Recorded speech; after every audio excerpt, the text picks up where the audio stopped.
দর্শক, সকালবেলায় উঠেই মনটা খারাপ হয়ে গেল একটি খবর দেখে। খবরটি হচ্ছে এই: বাংলাদেশিকে গুলি করে মারল বিএসএফ। এটা হলো চ্যানেল 24 এর অনলাইন যেই পোর্টাল, সেই পোর্টালের খবর। চ্যানেল 24 এর স্ক্রলেও দেখছি এই খবরটি। পঞ্চগড়ের ঘটনা, যখন নাকি বাংলাদেশ এবং ভারতের সম্পর্ক একেবারেই তলানিতে বা তিক্ততার চরমে, নানা ঘটনা ঘটছে। ওই পারে এই পারে, ওই পারে চলছে একাধারে মিথ্যা তথ্যের উপর ভিত্তি করে বিক্ষোভ, এবং বাংলাদেশের মিশনগুলো যেখানে সন্ত্রস্ত, দুই মিশন রীতিমতো অচল অবস্থা, তাদের কূটনীতিকদের দেশে ফেরত পাঠানো হয়েছে। ঠিক সেই সময় এই ঘটনাটি ঘটল। এগুলি বোঝাই যায় যে উস্কানিমূলক, যাতে আরও বাংলাদেশকে প্রভোগ করা হচ্ছে, তোমরা ফাঁদে পা দাও। বাংলাদেশ ফাঁদে পা দেবে না বলে প্রতিজ্ঞাবদ্ধ, যার কারণে তারা সমস্ত আজকে 3 দিন ধরে প্রথমে ছাত্র নেতা, তারপর রাজনৈতিক দল, তারপর সমস্ত ধর্মীয় নেতাদের সঙ্গে বৈঠক করেছে। একটাই হচ্ছে সেখানে বিষয়, যে জাতীয় ঐক্য কি প্রশ্নে, বাংলাদেশের স্বাধীনতা এবং সার্বভৌমত্বের প্রশ্নে কোনো রকম ছাড় নেই, এবং সব দল, সব মত, সবাই অন্তত এই একটা পয়েন্টে ঐক্যবদ্ধ। যাই হোক, খবরটা হলো এই: পঞ্চগড়ে মমিন পাড়া সীমান্তে আনোয়ার হোসেন নামে এক বাংলাদেশিকে গুলি করে মরদেহ নিয়ে গেছে বিএসএফ। বৃহস্পতিবার 5 ডিসেম্বর মধ্যরাতে এই ঘটনা ঘটে। এই ঘটনায় নীলফামারী 56 বিজিপি ব্যাটালিয়নের পক্ষ থেকে যোগাযোগ করা হচ্ছে বলে জানা গেছে। দর্শক, খুবই সংক্ষিপ্তভাবে এসছে খবরটা।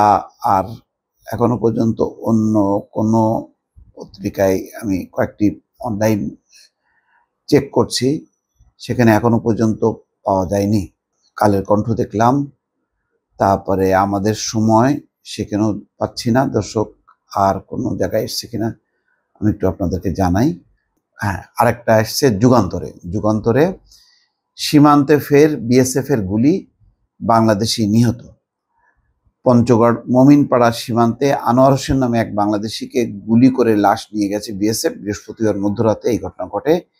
এখনো বিস্তারিত কিছু পাওয়া যায়নি, তবে এটা খুবই দুর্ভাগ্যজনক যে এত কিছুর পরেও বিএসএফ গুলি চালাচ্ছে নির্বিচারে এই প্রতিবাদের পর। তার মানে তারা তোয়াক্কা করছে না এই কারণে যে তারা প্রতিশোধ নিতে চায়, তারা বাংলাদেশকে একটা ফাঁদে ফেলতে চায়। বাংলাদেশের পক্ষ থেকে এমন কিছু পাল্টা প্রতিক্রিয়া জানানো হোক যাতে তারা সুযোগ পায়। তো সেই সুযোগ বাংলাদেশ দেবে না বলে খুবই সতর্ক, এবং সীমান্ত এলাকায় বিজেপি যথেষ্ট পরিমাণ সতর্ক পদক্ষেপ নিয়েছে, তাদের শক্তি বাড়িয়েছে।